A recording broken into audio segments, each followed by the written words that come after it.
انہوں نے کہا تمہاری کتاب لکھتی ہے کہ ابراہیم کو آگ میں ڈالا گیا اور وہ آگ میں سے سلامت نکلا ہے علیہ السلام.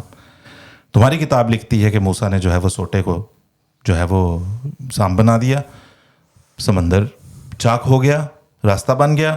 عیسیٰ علیہ السلام نے مردوں کو کہا تمہاری کتاب لکھتی ہے. تمہارے نبی کو کیا معجزہ ملا؟ تمہارے نبی کو تو جب پوچھا گیا تمہاری کتاب لکھتی ہے کہ تمہارے نبی نے کہا کہ بھی میں تو ایک بشر ہوں, ہاں رسول ہوں, یوحیٰ الیہ, ہاں وہی ہوتی ہے. وہ اسے ڈاؤن گریڈ کر کے پیش کرتے تھے. مسلمان ڈاؤن گریڈڈ فیل کرتے تھے, اور مسلمانوں نے وقت کے ساتھ ان دوسرے انبیاء کی جو کہانی جو قرآن کریم ہی نے بیان کی ہوئی ہیں تفاصیل, اس کے ساتھ ہم رنگ کرنے کے لیے نبی کریم صلی اللہ علیہ وسلم کے معجزات آپ سے ایسے منسوب کرنے شروع کیے جن کا نبی کریم صلی اللہ علیہ وسلم نے کبھی دعویٰ ہی نہیں کیا تھا. ان میں ایک گھوڑا ہے براق جس پر آپ سوار ہوئے اور آسمانوں کی سیر کر کے آئے اور یروشلم کی سیر کر کے. وہاں ایک بیری ہے, وہاں ایک بڑھیا ہے, کعبہ قوسین کی کیفیت ہے جو کمان کے دونوں سروں کا قریب آ جانا اور اتنا قریب آ جانا وغیرہ وہ سب ہے. تو ان کے پاس ان ایلیمنٹس کی بنیاد پہ یہ غلطی لگتی ہے کہ معراج شاید جسمانی تھی, جبکہ قرآن کریم کے الفاظ بڑے واضح طور پہ اس چیز کا پتہ دے رہے ہیں کہ اللہ تعالیٰ اسے رویا فرما رہا ہے. آج کل دنیا کے مختلف علاقوں میں شب معراج منائی جا رہی ہے, اور جو ہی یہ شب معراج کا موقع آتا ہے تو لوگ وہی پرانی جو بحثیں ہیں کہ کیا آپ صلی اللہ علیہ وسلم کا معراج روحانی تھا یا جسمانی تھا, ان کے اوپر بات شروع ہو جاتی ہے. تو جو لوگ اس معراج کو جسمانی سمجھتے ہیں وہ کیوں اس بات پر مصر ہیں کہ ہم نے ثابت کر کے ہی چھوڑنا ہے کہ آپ کا یہ معراج جسمانی تھا, آپ کے جسد کے ساتھ تھا, نہ کہ روحانی. اب دیکھیں جو یہ سمجھتے ہیں جن کا اس بات پہ بہت زیادہ اصرار بھی ہے انہیں مارجن دینا پڑے گا, کیونکہ دیکھیں قرآن کریم نے تو بڑے اختصار سے الوڈ کیا, حوالہ دیا گویا سورہ الاسراء میں, سورہ جو ہے وہ نجم میں, اور کہیں سورہ تکویر میں بھی جو ہے وہ بعض علماء کے نزدیک اس چیز کی طرف اشارہ ہے. اب اشارہ ہے, اب جو تفصیلی بیان ہے وہ نبی کریم صلی اللہ علیہ وسلم کی احادیث سے ملتا ہے. نبی کریم صلی اللہ علیہ وسلم کی احادیث میں سے جو چیزیں سامنے آتی ہیں, جو ایلیمنٹس سامنے آتے ہیں, عناصر, ان میں ایک گھوڑا ہے براق جس پر آپ سوار ہوئے اور آسمانوں کی سیر کر کے آئے اور یروشلم کی سیر کر کے. وہاں ایک بیری ہے, وہاں ایک بڑھیا ہے, کعبہ قوسین کی کیفیت ہے جو کمان کے دونوں سروں کا قریب آ جانا اور اتنا قریب آ جانا وغیرہ وہ سب ہے. تو ان کے پاس ان ایلیمنٹس کی بنیاد پہ یہ غلطی لگتی ہے کہ معراج شاید جسمانی تھی, جبکہ قرآن کریم کے الفاظ بڑے واضح طور پہ اس چیز کا پتہ دے رہے ہیں کہ اللہ تعالیٰ اسے رویا فرما رہا ہے. قرآن کے الفاظ ہیں کہ یہ ایک کشف تھا جو نبی کریم صلی اللہ علیہ وسلم کو عطا کیا گیا, ایک عظیم الشان کشف. ٹھیک ہے, مسئلہ یہ ہے کہ جب ہم کہتے ہیں کہ یہ کشف تھا اور یہ ایک روحانی اور ایک روحانی ایکسپیرینس تھا, تجربہ تھا, تو لوگوں کو یہ لگنے لگتا ہے کہ پھر کون سی بڑی بات ہوئی, تو یہ تو روحانی نہیں تھا.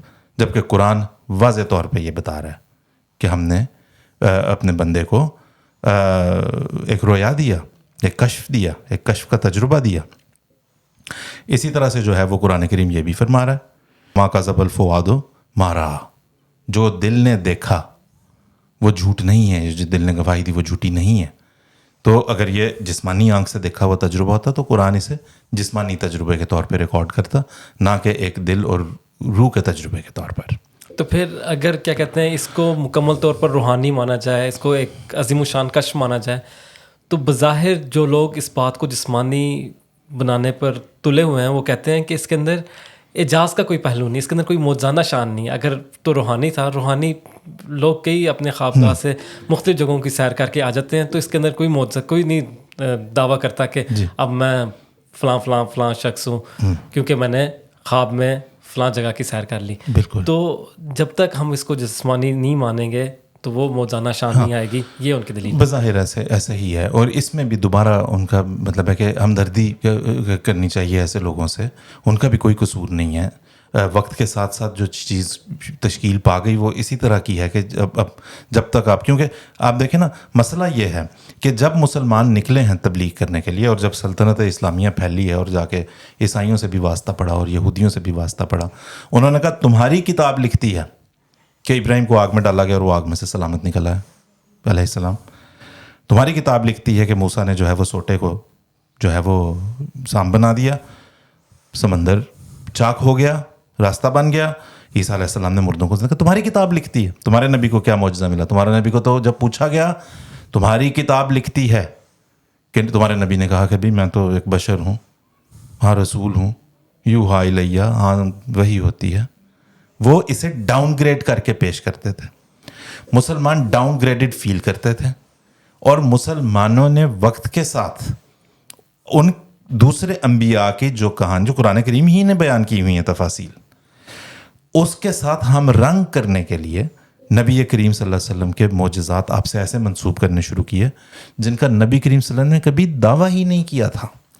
اور جو دوسرے انبیاء کے معجزات تھے ان کو بھی درست تفہیم ان کی نبی کریم صلی اللہ علیہ وسلم نے, قرآن کریم نے انہیں بیان کیا, نبی کریم صلی اللہ علیہ وسلم نے ان کی درست تفہیم عطا کی کہ ان کو کیسے سمجھنا ہے. ہم نے انہیں بھی جسمانی مان لیا, ہم نے دوسرے مذاہب کے لوگوں کے اس اعتراض اور اس پریشر کو بھی لے لیا اپنے اوپر کہ بھئی تمہارے نبی نے کیا کیا؟ کچھ بھی نہیں کیا. تو ہم نے کہا نہیں بھائی, اب عیسیٰ علیہ السلام کا زندہ آسمان پہ ثابت ہونا بہت بڑا فیکٹر ہے معراج کو کے تجربے کو جسمانی بنانے کے پیچھے. کیونکہ عیسائی کہتے تھے دیکھو ہمارا نبی کس شان کا نبی, وہ تو خدا کے پاس بیٹھا ہے, تمہارا نبی کیا؟ تمہارے نبی سے جب پوچھا اس نے تو یہ کہا میں کچھ نہیں کر سکتا, کوئی پریکٹیکل معجزہ نہیں دکھایا. لہٰذا ان حالات میں یہ ضروری ہو گیا مسلمانوں کے لیے کہ اگر تو اس چیز کو بیٹ کرنا ہے, اس کے مقابلے پہ کچھ لے کے آنا ہے, تو پھر ہمارا نبی بھی جو ہے جو اسے سفر عطا کیا گیا وہ جسمانی تھا. اس نے خدا کا دیدار کیا, اس نے خدا کو دیکھا, اس نے خدا سے وہاں پہ کلام کیا, اور پھر جو ہے وہ واپس بستر پر آ گئے. لہٰذا یہ اس کے پیچھے مجبوری بن گئی. ورنہ اگر اس چیز پہ ہم رہیں کہ قرآن کے معراج کو جسمانی ثابت کیا جائے اور جسمانی مانا جائے, تو دین اسلام کے بہت سے عناصر جو ہیں, بنیادی عقائد جو ہیں, وہ سب کے سب داؤ پہ لگ جاتے ہیں. اگر خدا کا نبی کریم صلی اللہ علیہ وسلم نے جسمانی آنکھ سے دیدار کیا تو آپ کو خدا کو جسم دینا پڑتا ہے. کیا خدا ایک جسم کا محتاج ہے؟ ظاہر ہے نہیں. وہ کہاں تک تشریف لے گئے؟ خدا کا عرش جہاں پہ ہے 7ویں آسمان پہ, خدا کو آپ کو عرش پر محدود کرنا پڑتا ہے, وہ عرش پہ آپ کو اس کو بٹھانا پڑتا ہے. خدا کو سمت دینی پڑتی ہے, ڈائریکشن, ڈائمینشن, جبکہ خدا ان ڈائمینشن سے پاک ہے جنہیں ہم سمجھتے ہیں اپنی دنیا میں. تو لہٰذا بہت کچھ داؤ پہ اس پہ لگ جاتا ہے. جو چیزیں وہاں پہ دیکھی گئیں, وہاں پہ اگر کوئی بیری لگی ہوئی تھی تو وہ بیری گویا خدا وہاں پہ لگا کے بیٹھا ہوا ہے, وہ بیری کیا سائن پوسٹ ہے کہ ادھر کو جائیں, ادھر خدا تشریف رکھتے ہیں, وغیرہ وغیرہ. بہت چیزیں مزہ کا خیز بن جاتی ہیں. بالکل درست. یہی جو ایلیمنٹس بیان کیے گئے ہیں کہ بیری کا درخت ہے, دودھ ہے, بڑھیا ہے, امامت کرتے ہیں, 7ویں آسمان پہ جاتے ہیں, خدا تعالیٰ سے ظاہر ایک ملاقات کرتے ہیں, تو ان تمام چیزوں کو سمجھنے کے لیے اس کی تعبیر کیسے کی جائے, اس کو کیسے سمجھا جائے کہ سارے اس میں سب سے ضروری بات تو یہ ہے کہ بالکل اس کی تعبیر کی جائے, کیونکہ ایک رویا کو قرآن سے کشف قرار دے رہا ہے, قرآن سے ایک رویا قرار دے رہا ہے, لہٰذا یہ تعبیر طلب ہے. ٹھیک ہے. اور انبیاء کی امامت کی اس میں جو چیز ذہن میں رکھنے والی ہے وہ یہ ہے کہ انبیاء جو وفات پا چکے ہیں, قرآن جنہیں واضح طور پہ کیٹیگوریکلی وفات یافتہ قرار دے رہا ہے, قد خلت من قبلہ الرسل, اس سے پہلے کہ تمام انبیاء وفات پا چکے ہیں, وہ کہاں نماز پڑھنے آئے تھے؟ اگر تو عالم ارواح کا ذکر ہے تو پھر سو بسم اللہ, پھر نبی کریم صلی اللہ علیہ وسلم نے انہیں روحان, اور جب ہم روحانی طور پہ عالم ارواح میں وہ پھر دوبارہ تعبیر طلب ہو جائے گا, کیونکہ نبی پاک صلی اللہ علیہ وسلم جسم کے ساتھ تو عالم ارواح میں نہیں جائیں گے, یہ تو خدا کے اصول اور قانون کے خلاف ہو جائے گی نا بات.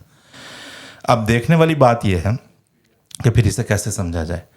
اس کی 2 ڈائمینشنز ہیں جنہیں سمجھنا ضروری ہے, ایک ورٹیکل ہے, ایک ہاریزونٹل ہے. ایک سفر ہوا ہے مسجد الحرام سے مسجد الاقصیٰ تک, دور کی مسجد تک, اسے بھی یروشلم تک محدود نہ کریں, اور نبیوں کی امامت کو بھی محض ایک نماز تک محدود نہ کریں. یہ ٹائم کا ورٹیکل اور ہاریزونٹل سپیس کا سفر ہے, اور ورٹیکل جو آسمانوں کی طرف کو گئے وہ عالم روحانی کا سفر ہے. کیونکہ تمام انبیاء کی امامت کرانے کا مطلب ہے نبی کریم صلی اللہ علیہ وسلم کا مقام اور منصب ان سب سے عرفہ و اعلیٰ اور اولیٰ ہونا ہے. امامت میں یہ ہے. پھر جو سفر ہاریزونٹلی ہو رہا ہے مسجد الاقصیٰ تک مسجد الحرام سے، اسے بھی محدود نہ کریں. اس میں یہ بحثیں اچھا مسجد الحرام میں تھے کہاں تھے، کچھ کہتے ہیں جی خانہ کعبہ کے اندر سو رہے تھے، کچھ کہتے ہیں جی ام ہانی کے ہاں تھے، کچھ کہتے ہیں یہاں تھے، کچھ وہاں تھے. مسجد الحرام کو بھی محدود نہ کریں.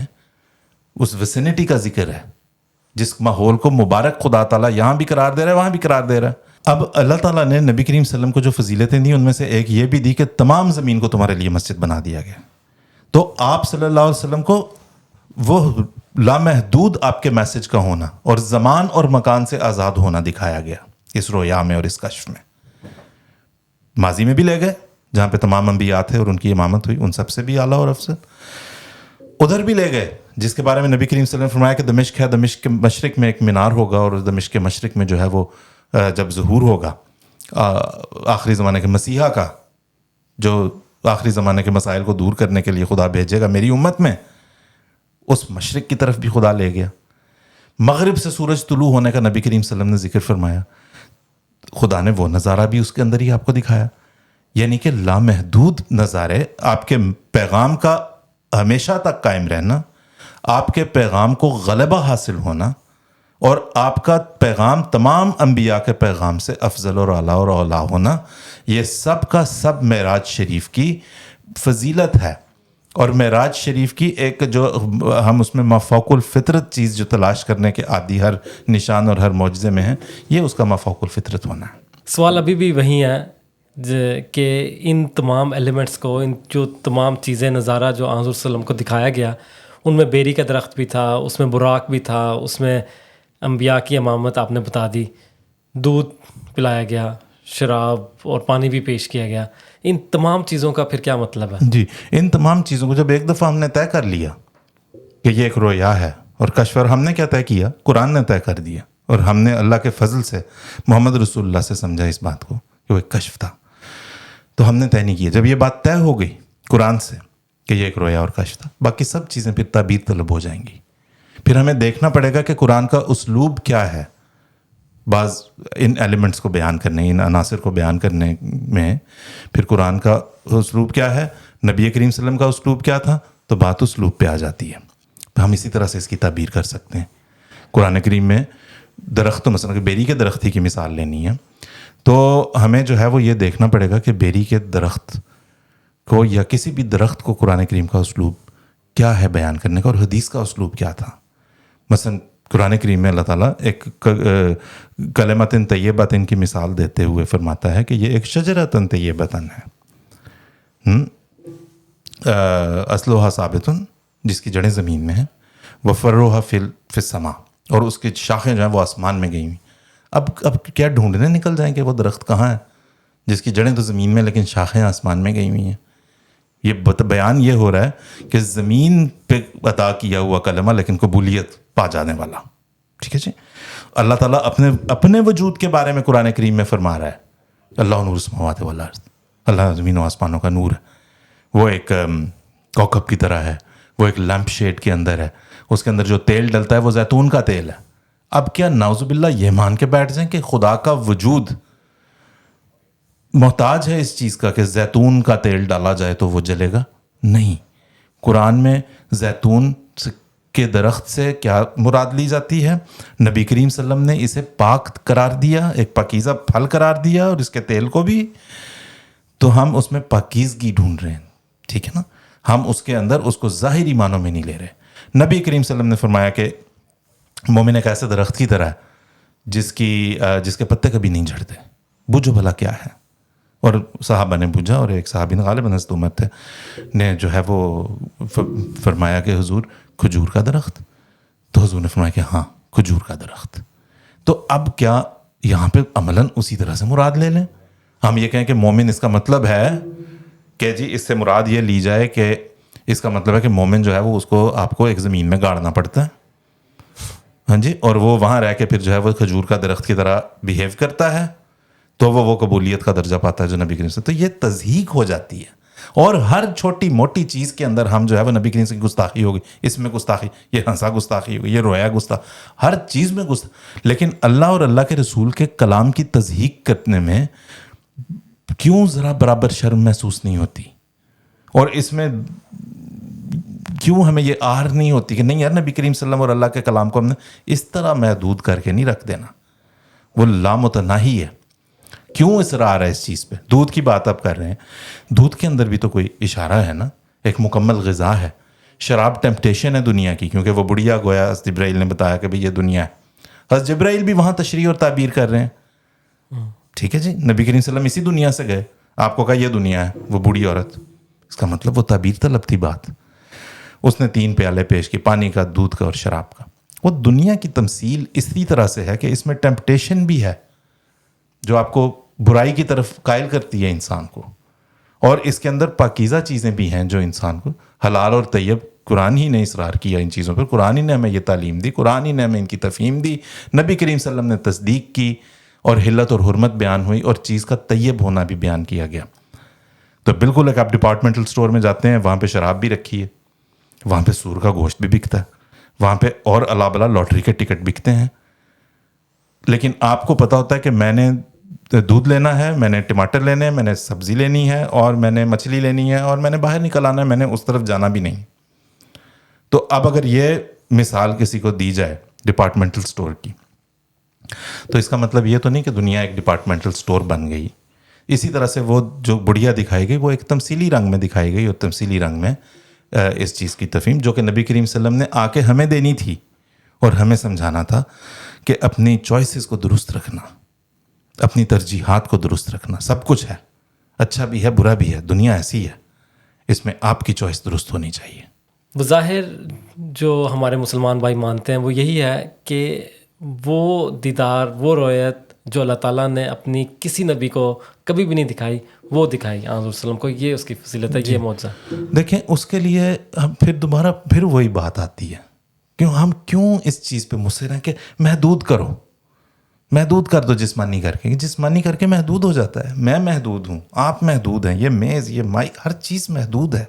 ہم کیوں مصر ہیں کہ اللہ اور اللہ کے رسول کی فضیلتوں کو بھی محدود کرو, ہے نا.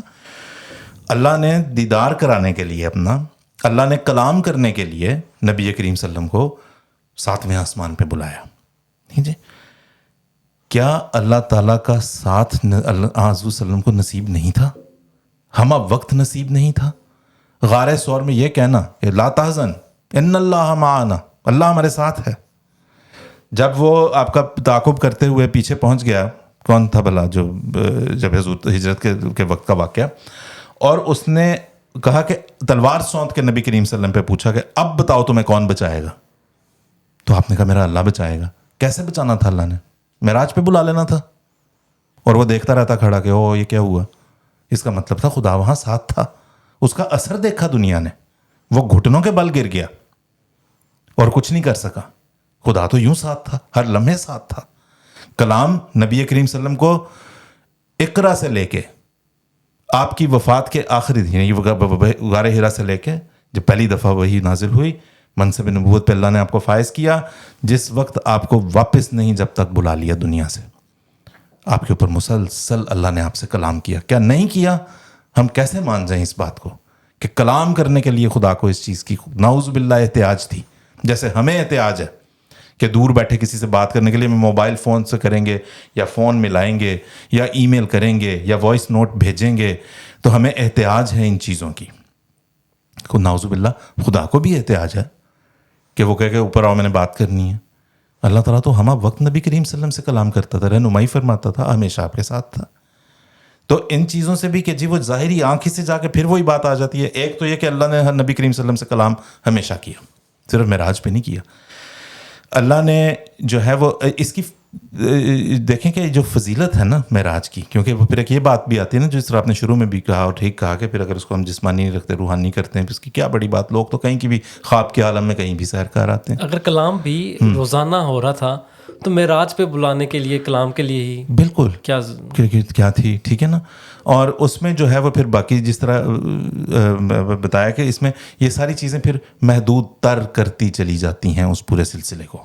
تو خدا نبی کریم صلی اللہ علیہ وسلم سے کلام بھی کر رہا تھا, خدا نبی کریم صلی اللہ علیہ وسلم کو. جہاں تک دیدار کی بات ہے اور جو اس کی فضیلت کی بات ہے, یہ تو ویسے ایک عظیم الشان کشف ہے, اس کی کوئی مثال نہیں ملتی. تو وہ یہ ہے کہ نبی کریم صلی اللہ علیہ وسلم سے اللہ کلام بھی کرتا ہے, اللہ نظارے بھی اپنے ساتھ ہونے کے دکھاتا ہے, لیکن جو انسانی قلب کے لیے ممکن ہے حد, وہ نبی کریم صلی اللہ علیہ وسلم کو اللہ تعالیٰ نے دیدار کی عطا کی کہ جتنا ایک انسان کی امیجنیشن جہاں تک جا سکتی ہے وہ قاب قوسین کی کیفیت میں جا کے نبی کریم صلی اللہ علیہ وسلم کو اللہ تعالیٰ نے گویا ایسے نصیب کی کہ گویا آپ فیس ٹو فیس تھے. یہ بتایا, یہ نبی کریم صلی اللہ علیہ وسلم کی فضیلت ہے یہاں, کہ ہم ایسے ہو گئے کہ گویا میں اسے دیکھ رہا تھا. لیکن اب یہ دیکھیں معراج اور اسراء کی جو ساری داستان ہے, اس کی بنیاد زیادہ تر انس بن مالک اور ابن عباس کی روایتوں پہ. ابن عباس کہتے ہیں میں نے نبی کریم صلی اللہ علیہ وسلم کو پوچھا کہ آپ نے کیا اللہ تعالیٰ کو اپنی آنکھ سے دیکھا؟ تو حضور صلی اللہ علیہ وسلم نے فرمایا کہ نور انا اراہ, وہ تو ایک نور ہے, میں اسے کیسے دیکھ لیتا. ٹھیک ہے نا. تو نبی کریم صلی اللہ علیہ وسلم دل کی آنکھ سے دیکھ رہے تھے.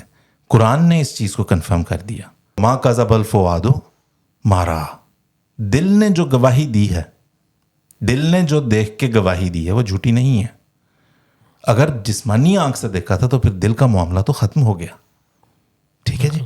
لیکن قرآن بھی ٹیسٹیفائی کر رہا ہے اس چیز کو کہ یہ دل پر اترا ہوا ایک کشف تھا, اور بڑا ہی مبارک کشف تھا, اور اس کشف کو اور یہ کسی نبی کو نصیب اور نہیں ہوا اس طرح سے. تو اگر بظاہر یہ بھی ایسے لگتا ہے کہ اس طرح اگر جسمانی نہ مانا جائے تو وہ بہت کوئی عظیم الشان معجزہ نہیں لگتا جیسے دیگر انبیاء کو دیا گیا.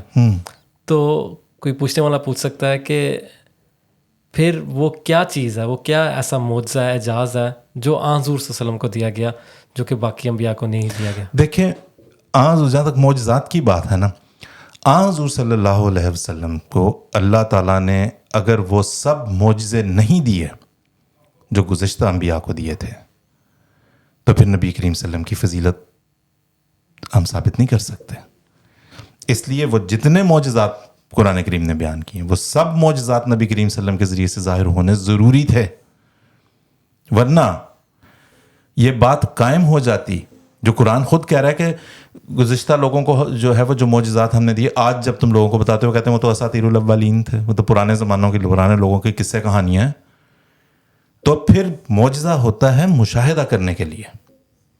ٹھیک ہے جی. اگر کوئی مشاہدہ نہیں ہو پا رہا نبی کریم صلی اللہ علیہ وسلم کی ذات میں بھی تو پھر وہ لوگوں کا اعتراض حق بجانب ہو جاتا کہ یہ بھی اساطیر الاولین ہے. لہٰذا جو بھی ہیں مردوں کو زندہ کرنا, مٹی کی چڑیا بنا کے اڑا دینا, برس کے مریض کو شفا دے دینا, آگ میں پڑ کے سلامت نکل آنا, یہ سب معجزے نبی کریم صلی اللہ علیہ وسلم کو عطا ہوئے. کس رنگ میں عطا ہوئے؟ جس رنگ میں عطا ہوئے اسی رنگ میں باقی انبیاء کو بھی ہوئے تھے جن کا ذکر قرآن نے محفوظ کیا. کیونکہ اگر نہیں ہوتے, معجزہ تو ایک گواہی کے طور پہ, پروف کے طور پہ پیش کیا جاتا ہے دنیا کے سامنے, لہٰذا ضروری تھا کہ نبی کریم صلی اللہ علیہ وسلم کو بھی عطا ہو. اب دیکھنے والی بات یہ ہے, یہ جو ہم دوبارہ اس کی طرف آتے ہیں, ابو الانبیاء کے بارے میں اللہ تعالیٰ قرآن کریم میں فرماتا ہے, یعنی حضرت ابراہیم علیہ السلام کے بارے میں, کہ وَكَذَلِكَ نُرِي إِبْرَاهِيمَ مَلَكُوتَ السَّمَاوَاتِ وَالْأَرْضِ. اب یہاں پہ بھی نوری, ہم نے ابراہیم کو زمینوں اور آسمانوں کی بادشاہت کی سیر کرائی. نوری وہی روٹ ورڈ رویا سے. تو کیا اب ہم یہ بھی مان لیں کہ حضرت ابراہیم کو بھی اللہ نے زمینوں آسمانوں کی سیر کروا دی تھی؟ اگر کروائی تو نبی کریم صلی اللہ علیہ وسلم کی فضیلت پہ حرف آتا ہے. لہٰذا یہ جو کشف تھا, یہ کشف ایک عظیم الشان کشف تھا. یہ ہمارے نبی جن کو ماضی اور مستقبل کے سیر کرا دی گئی, ٹائم مشین, پیچھے بھی اور تمام آگے بھی آنے والے زمانے سب دکھا دیے گئے, یہ ہمارے نبی کی فضیلت ہے. اسے جسمانی ثابت کر کے ہمارے نبی صلی اللہ علیہ وسلم کی فضیلت ان سے مت چھینے.